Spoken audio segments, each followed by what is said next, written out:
ছাড়ছি না। অবিলম্বে বেতন বৃদ্ধি করতে হবে। সারা বাংলা মিড ডে মিল কর্মী ইউনিয়ন জিন্দাবাদ। মিড ডে মিল কর্মীদের 10 মাসের বেতন কেন হচ্ছে না? 12 মাসের বেতন আমাদের দিতে হবে। কিছু অ্যাকশন করে কর্মী নিয়োগ করতে হবে। অবিলম্বে আমাদের বেতন বাড়াতে হবে। সারা বাংলা মিড ডে মিল কর্মী ইউনিয়ন জিন্দাবাদ। সারা বাংলা মিড ডে মিল কর্মী ইউনিয়ন জিন্দাবাদ। অবিলম্বে বেতন বৃদ্ধি করতে হবে। বেতন বৃদ্ধি করা হলে আন্দোলন ছাড়ছি না। সারা বাংলা মিড ডে মিল কর্মী ইউনিয়ন জিন্দাবাদ। আমাদের দাবি মানতে হবে। 25 জন ছাত্র কিছু অ্যাকশন করে মিড ডে মিল কর্মী নিয়োগ করতে হবে। 12 মাসের বেতন চালু করতে হবে। বেতন ছুটির ব্যবস্থা করতে হবে। আমাদেরকে সরকারি কর্মীর স্বীকৃতি দিতে হবে।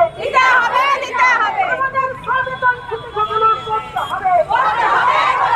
অবিলম্বে বেতন বৃদ্ধি করতে হবে।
থাকবে না বেরিয়ে বেরোবে থাকবে হয়ে গেছে